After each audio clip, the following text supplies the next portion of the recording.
Bom dia, pessoal. Hoje eu vou falar um pouco sobre como utilizar o SemiTool. Então, aqui algumas referências do paper do SemiTool e do repositório, do manual do usuário. Esses textos que estão sublinhados, eles têm links, tá? Então, acho que para a gente falar um pouco do SemiTool, seria interessante a gente falar como que o SemiTool surgiu e qual que é o propósito dele. O SemiTool ele tem como base o WGCNA, que é outro pacote R. Para quem quiser se aprofundar um pouco no SemiTool, eu acho interessante ler um pouco sobre o WGCNA também.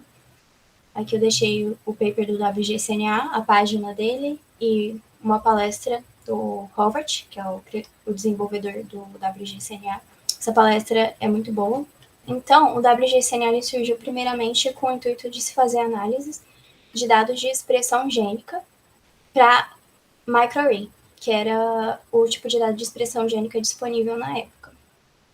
Só que ele também pode ser utilizado para RNA-seq, assim como o SemiTool, e pode ser usado até mesmo para outros tipos de dados, como dados genômicos, né?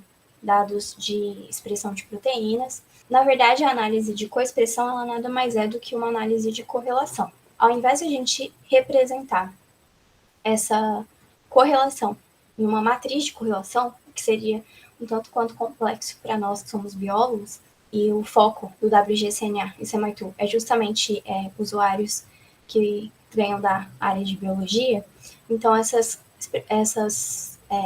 correlações elas são representadas no formato de uma rede. Internamente, o WGCNA e o SemiTool, eles fazem uma grande rede, e essa rede ela é cortada em grupos menores. Para redes no contexto de redes de coexpressão, são chamados de módulos, né? Os módulos são grupos de genes, né? São clusters, que são de genes altamente correlacionados. Então, basicamente, a análise de coexpressão tem uma diferença para a análise de DEX. Ela resolve, em partes, o problema de múltiplos testes, né? Que é decorrente da análise de DEX. Quando você faz análise de DEX, se você faz isso para dados de humano, você faz lá cerca de 20 mil testes estatísticos para ver se cada um dos seus genes estão associados ou não ao seu fenótipo, né? Que gera o problema de múltiplos testes. Já com a análise de coexpressão, você vai testar se cada módulo seu está associado ao seu fenótipo de interesse, caindo para cerca de dezenas de testes. Você tem alguns inputs que você fornece para o SemiTool.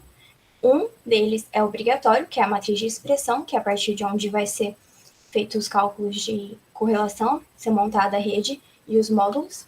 E tem inputs que são opcionais, por exemplo, a anotação das amostras, onde você coloca o fenótipo, e aí o SemiTool consegue fazer a análise de GC.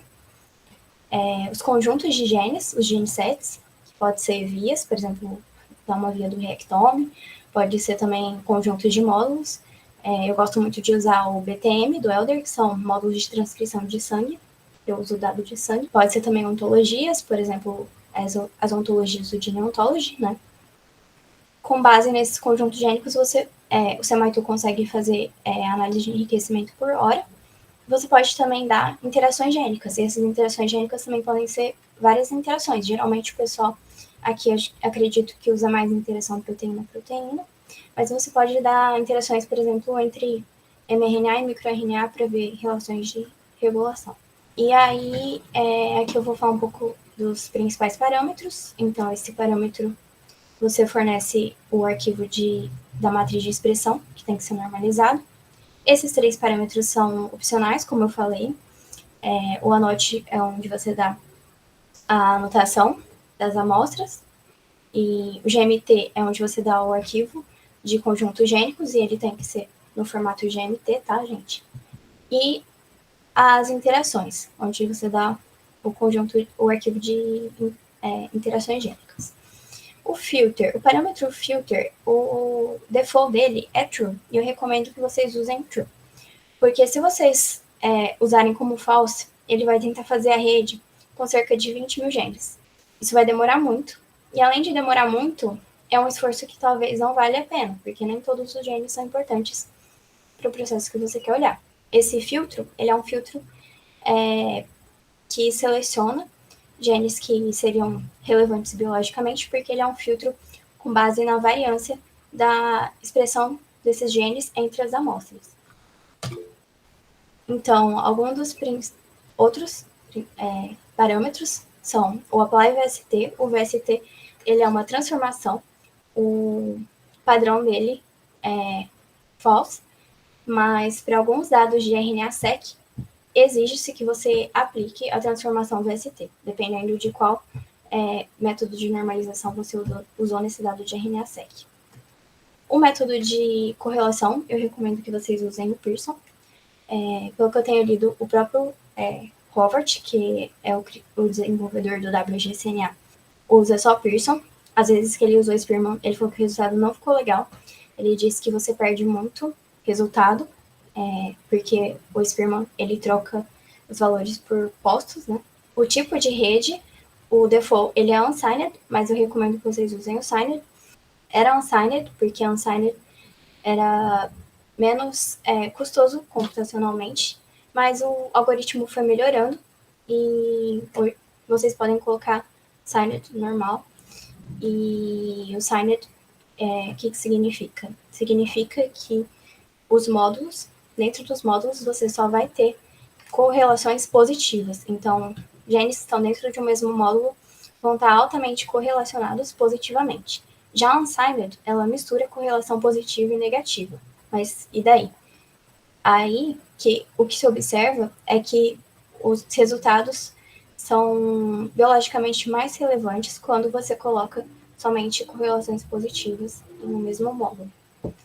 E tem outros dois parâmetros, que é o set beta e o force beta, que você pode utilizar quando dá aquela famosa mensagem de erro que o SEMAI-TOOL não conseguiu encontrar o beta.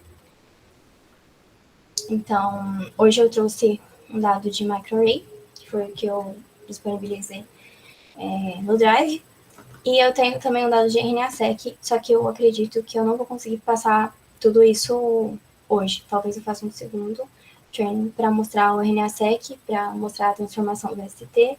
Esse dado de RNA-seq é o dado que não consegue escolher o beta, então eu mostraria também como lidar com esse tipo de erro. Aí agora vamos para o mão na massa. Agora vocês podem interromper aí à vontade. Eu tenho uma pergunta e o Leandro tem outra. A minha pergunta é, a matriz normalizada tem que ser de que tipo? Ela pode ser qualquer normalização, tem que ter só uma observação por gene, tá? Oi, Vanessa. Legal, parabéns pela apresentação. Muito bacana. Eu tenho várias dúvidas porque diz respeito na parte biológica. Quando um gene é redundante em vários módulos de coexpressão, como que é a Corte lida com isso? E na hora de fazer a segunda pergunta, na hora de fazer os filtros, você está tirando alguns genes, mas não será que os filtros castigam muito alguns genes que podem ser importantes ou relevantes, que você ainda não sabe e poderiam fazer parte do módulo de coexpressão?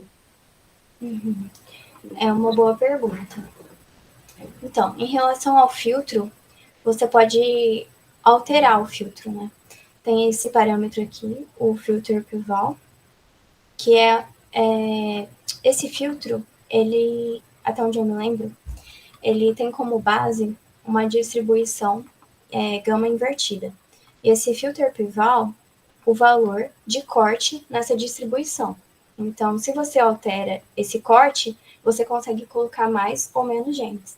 Então, se você tem um conhecimento prévio, de repente, de que algum gene é importante e ele não está aparecendo nos seus módulos, você pode tentar alterar esse valor aqui e fazendo testes.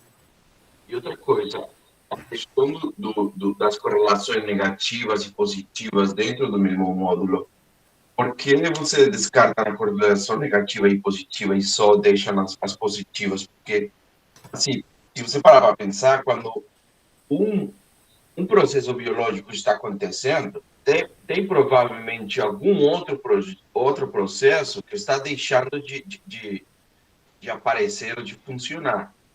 Então, meio que a correlação positiva e negativa de alguns genes faz todo sentido. Por que escolher sempre a correlação positiva entre os módulos? Sim. Então, você escolhe a correlação positiva dentro dos módulos, porque geralmente genes que participam de um mesmo processo biológico, eles têm uma correlação positiva. Então, no caso, por exemplo, o que você falou, esses genes que estão participando de um determinado processo biológico, eles estão lá em um módulo, e aquele outro gene que teria uma correlação negativa, se você estivesse misturando, ele vai aparecer também, mas ele vai aparecer em um outro módulo, com genes que estão caindo a expressão. Então, você meio que consegue sobrepor a sua análise de DEGs, dos genes up e down, com os seus módulos, se você separar a correlação. Agora, se você não separa, fica tudo misturado, os que estão up e down dentro de um mesmo módulo. Mas isso não reflete mais a questão biológica? Negativos e positivos? Não seria melhor os módulos assim? Pelo que eu li do que o Robert disse, não. Ele diz que, geralmente, genes que participam de um mesmo processo estão, geralmente, com uma correlação positiva. Não, sim, isso... Eu coloquei aqui uma referência depois, se você quiser dar uma olhada sobre isso, que é aqui, nesse link. Ok. Obrigado. De nada. O Jonathan tem uma pergunta também, Vanessa. Oi, quem? O Jonathan. Pode falar. Oi, Vanessa, parabéns pela apresentação. Minha dúvida é com relação também à questão do sign e on-sign. O SemiTools, ele utiliza a mesma fórmula para a transformação dos valores de correlação que utiliza o WGCNA? Sim. O algoritmo é o mesmo. É a mesma fórmula? Ah, tá. Tá certo. Mas para signed e unsigned são diferentes os cálculos. Sim, porque eu entendo assim que WGCNA para um sign, o que ele faz é simplesmente tomar o valor absoluto. E eleva uma potência que vai ser utilizada como valor beta. Mas Isso, quando ele é um sign, então ele utiliza o 0,5 mais o 0,5 e de forma diferente. Aí você conserva aquele significado do sinal da correlação. Isso. Ah, tá. Certo. É isso, então. Obrigado, Vanessa. Imagina. Então, pessoal, aí vocês podem abrir o projeto R, o LabTraining, e abrir o script do SemiTool Micro. Eu vou executando aqui, vou fazendo alguns comentários. Qualquer coisa, se vocês tiverem alguma dúvida, vocês me interrompem, tá? Então, aqui eu tô abrindo a matriz de expressão. Essa matriz de expressão, ela tem que estar sempre normalizada, tá, gente? E tem que ter uma observação só por gene. Os genes, eles devem ser lidos como o nome das linhas. E as colunas devem ter o nome das amostras. O nome das amostras, ele tem que bater com o arquivo de anotação das amostras, se vocês forem dar o arquivo de anotação de amostra. Vanessa, em caso que seja dado de microarray, posso deixar o nome da probe? Você pode deixar. Pode, mas Mas aí vai ser difícil depois de você ver, fazer a anotação, sabe? Quando você vai fazer a anotação tá. do hora. Então aí vai ser difícil você pegar e conseguir fazer o enriquecimento. Mas você pode rodar.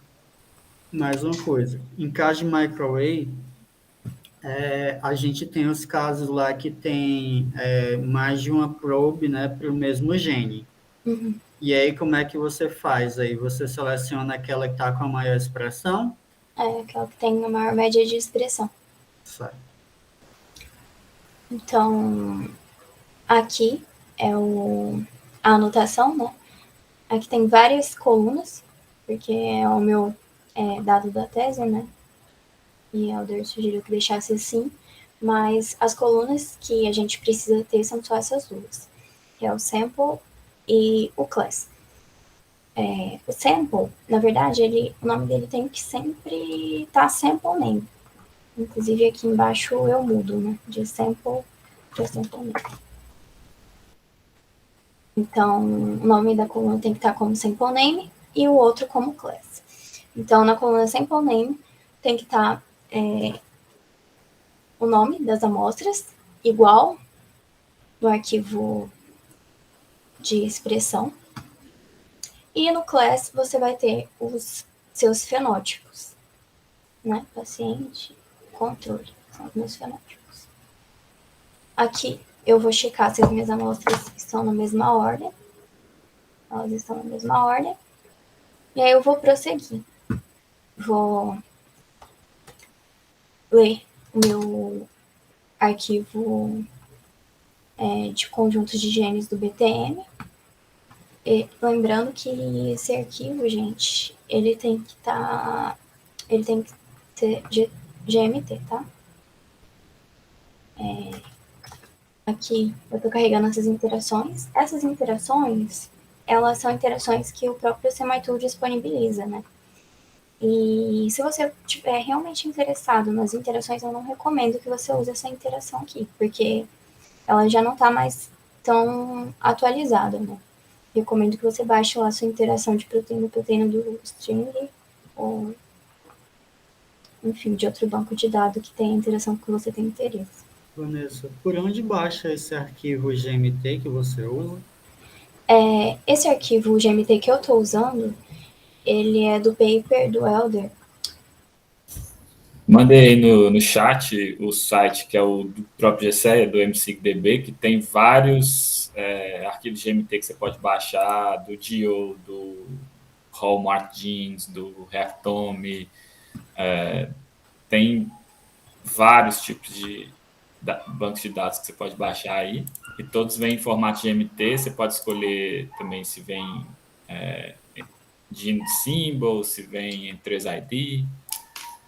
Tem várias opções. Você pode criar seu arquivo GMT também, dependendo do seu objetivo, né? Isso. Fazer um GMT customizado com as vias que você curou manualmente. Isso é possível. Esse aqui é o link do paper do BMT, gente. Eu mandei aqui no chat. O BMT não tem no 26. O suplementar é o número 26. E tem o arquivo.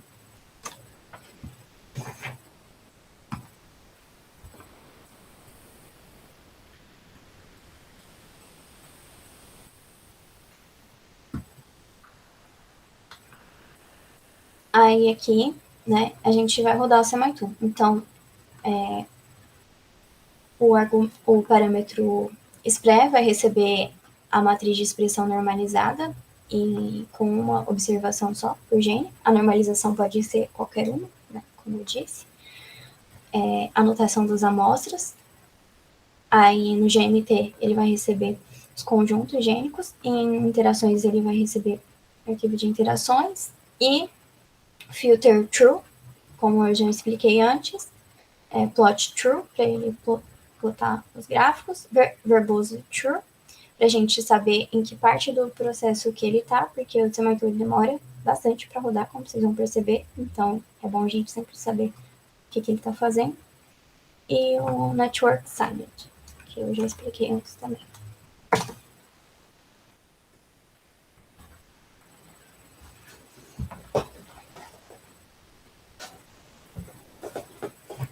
qual a média de tempo que demora, Vanessa, para fazer uma análise de um dataset de microarray, sei lá? Depende muito, depende principalmente da quantidade de amostras. Esse aqui eu calculei, na minha máquina está demorando 9 minutos. Então a gente tem 9 E minutos tem para estar conversando de uma boa. opção também, gente, que eu tava falando com o Diva ontem, parece que isso otimiza, faz rodar mais rápido. Que é se vocês clicarem, para quem tá no Windows, né? Windows R, colocar esse power cfg.cpl,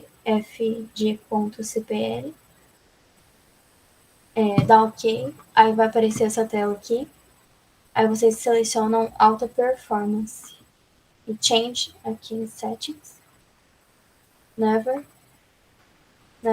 e Save. Isso vai fazer rodar mais rápido, tá? Para quem tá no Windows. Quando eu comecei a brincar com o WGCNA, que foi o motivo pelo qual eu aprendi a escrever código em R, eu fazia... O SemiTool tem a grande vantagem de colocar tudo numa função, mas como o WGCNA quebra em várias funções, né, Vanessa? Eu fazia o script todinho no meu RStudio, mas o passo de multiplicar as matrizes, que era o passo mais lento, eu escrevi um script só para isso e rodava no servidor. Mas eu não fazia filtro nenhum, eu tacava lá 20 mil, 30 mil genes e ficava uma semana rodando. Mas assim, né, uma coisa, eu acho que, como o Leandro comentou, vale a pena, às vezes, dependendo do estudo, você rodar com mais genes. Mas dependendo, realmente, os genes mais variantes, né, como você aplica o filtro, que é o que você vai falar depois, né? Eu Realmente. falo isso na minha apresentação. Você falou. Mas você falou que no do RNA-seq você ia falar do filtro, né? Eu ia falar da transformação VST. Ah, isso. Ah, tá. Depois Isso, é verdade.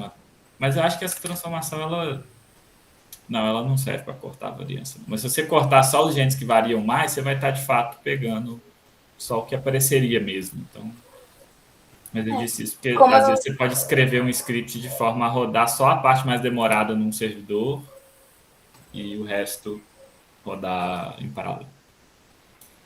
E outro dia eu li também que a versão mais nova do RStudio, você tem como rodar um processo em paralelo sem ter que abrir uma nova seção do RStudio. Então, isso que a gente... Tudo bem que a gente está esperando o resultado que a gente precisa para continuar, mas se você quisesse rodar algo e continuar rodando outras coisas que vem depois... Legal, isso é útil. Eu acho que é a versão mais nova. Eu queria mostrar também de RNA-seq, mas acho que não vai dar tempo, não. Acho que vai ficar muito em cima, porque essa é mais demorada ainda. Sim. Eu não faço isso ainda não, mas é uma boa para saber, assim, que é possível. Com certeza, vai otimizar. Tem horas que a gente precisa tanto. O desespero é tão grande que você tem que ficar usando várias máquinas. Então é super útil.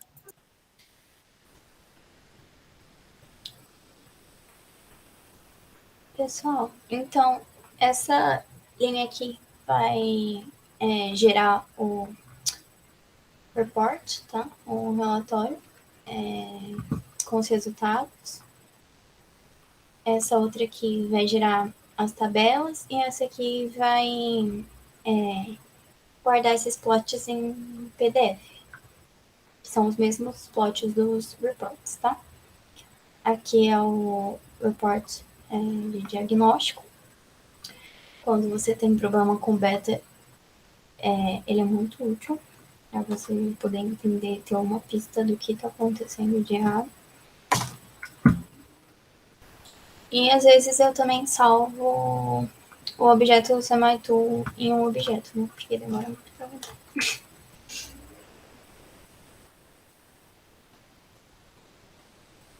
E é isso. E agora vamos dar uma olhada aqui.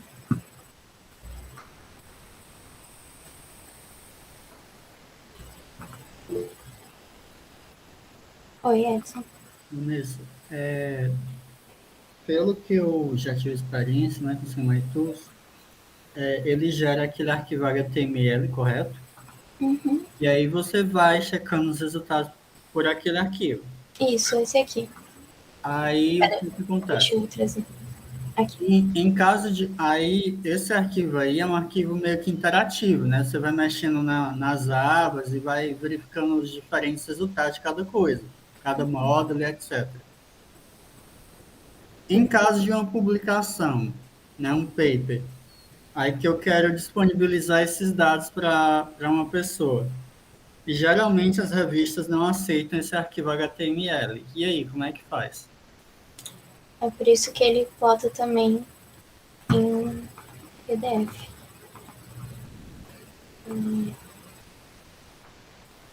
Aqui estão todos os gráficos do report dele nessa pasta plots. Isso aqui em PDF.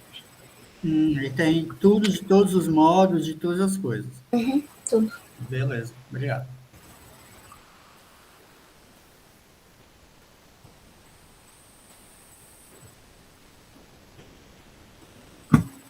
Então, aqui, gente, tem alguns gráficos, né, que ele plota.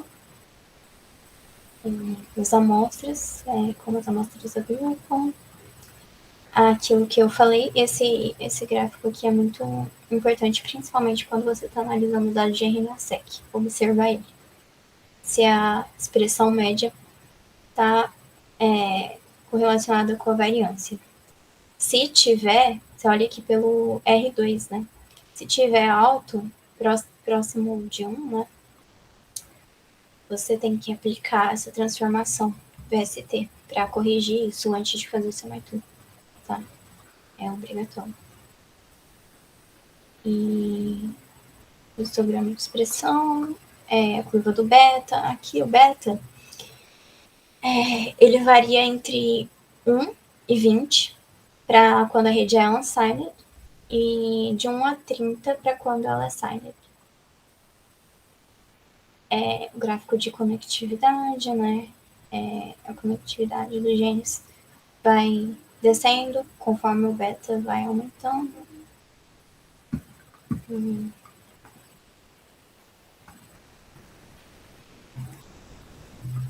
Aqui no report de resultado, a gente pode ver os módulos.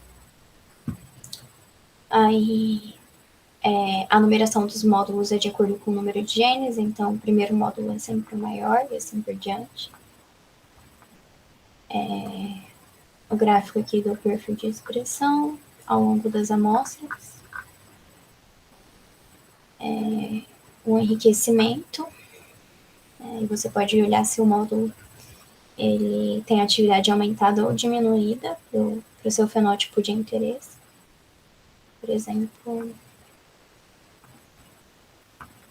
aqui, o M1 e o M3 estão com a atividade aumentada. Isso é um dado de dengue. Aí a gente achou aqui, ó, o M3 ele é enriquecido para interferon. Então, o interferon está aumentado, né, que é o esperado em infecção viral. E essas redes, gente, aqui é importante enfatizar que essas redes, ele só plota se você dá dados de interação, tá? Então, é uma rede de coexpressão com dados de interação proteína-proteína, no caso.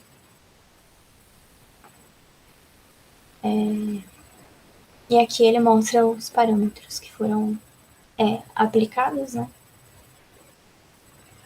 O beta que ele selecionou. Acho que é basicamente isso. Os genes de cada módulo, ele também te dá uma lista aqui no Tables.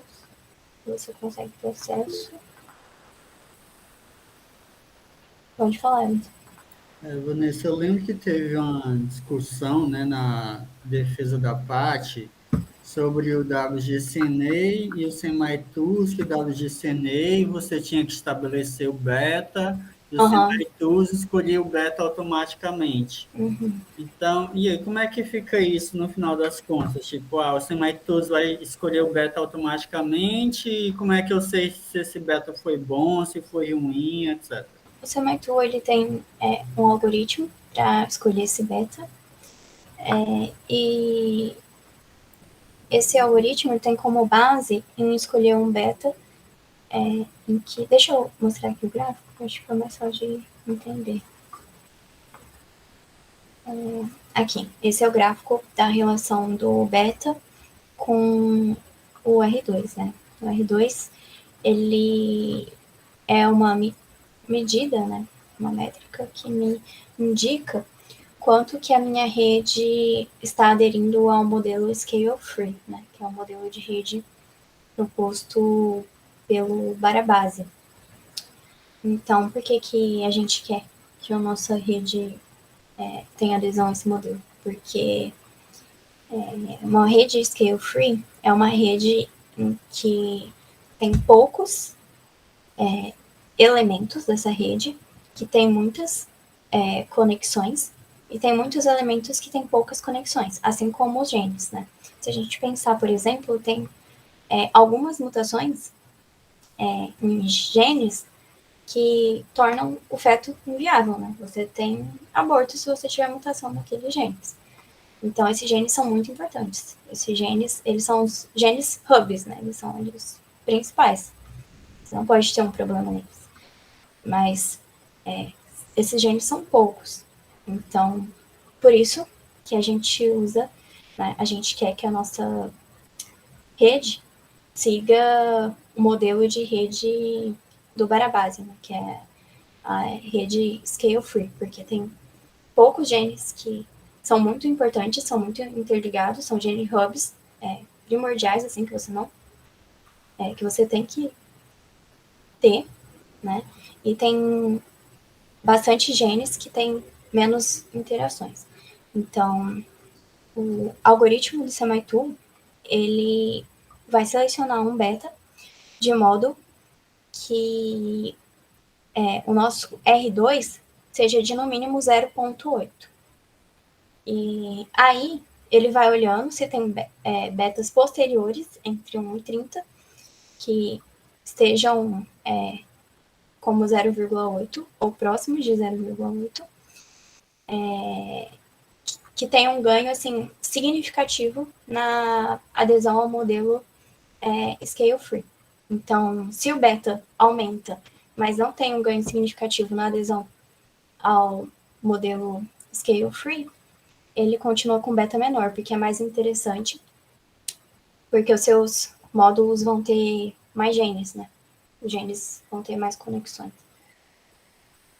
Como a gente pode ver, a conexão vai diminuindo de acordo com o aumento do beta.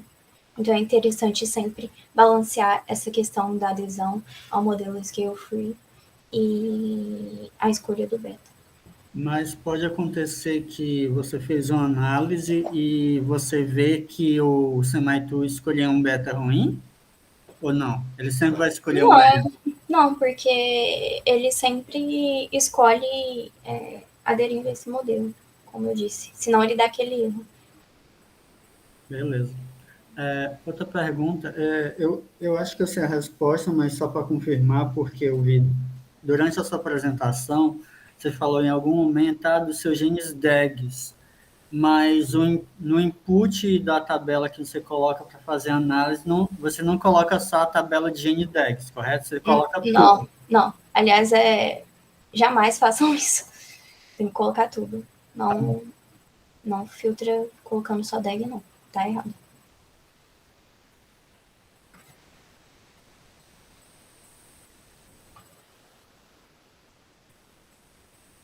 Alguém tem mais alguma dúvida? Acho que eu ia mostrar isso, né? Então, esse arquivo aqui, módulo, tá dentro de tables. Ele vai te dar quais genes são em cada módulo.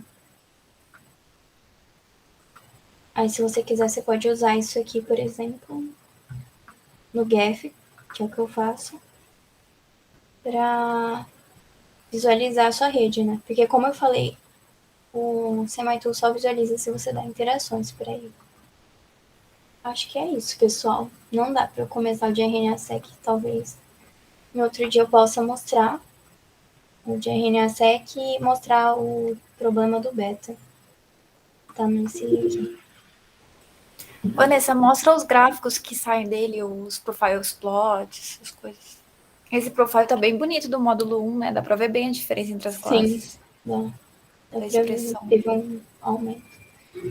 Espacinho.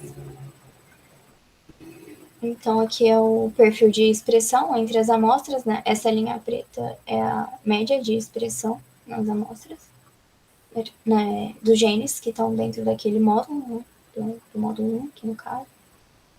Aí, aqui tem os resultados de enriquecimento por GC, que dá para ver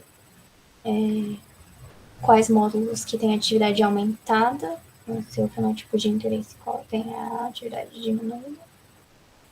Aí, aqui, por exemplo, a gente vê o M3 e M1. Então, vamos ver. O M3, ele está enriquecido para interfere, de acordo com a nossa análise de enriquecimento por hora, que faz sentido, já que a gente está analisando dados de infecção viral, então tem um aumento da atividade de interfere em pacientes de dengue. E aqui a rede de coexpressão com dados de interação proteína-proteína. Tem para cada módulo também.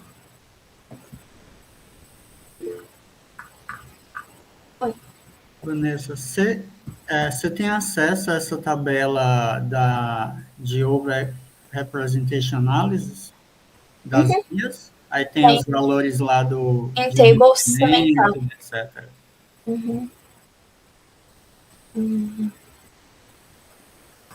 Aqui. Essa é a tabela com os resultados de enriquecimento. Aí você pode fazer o gráfico como você quiser, né? Você sabe dizer por qual, sei lá, metodologia ele faz essa análise de enriquecimento? É DO, é o quê?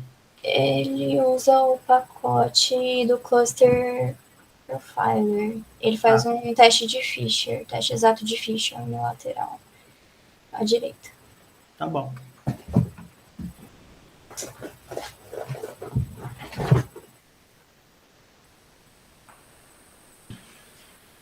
Pessoal, mais alguma pergunta? Vanessa, muito obrigado pela apresentação, pelo material. Se a gente não tiver mais nenhuma pergunta, a gente vai editar esse material, disponibilizar. Obrigada, viu, Vanessa? Muito boa a apresentação. Muito bom, Obrigada, Vanessa. pessoal. Parabéns.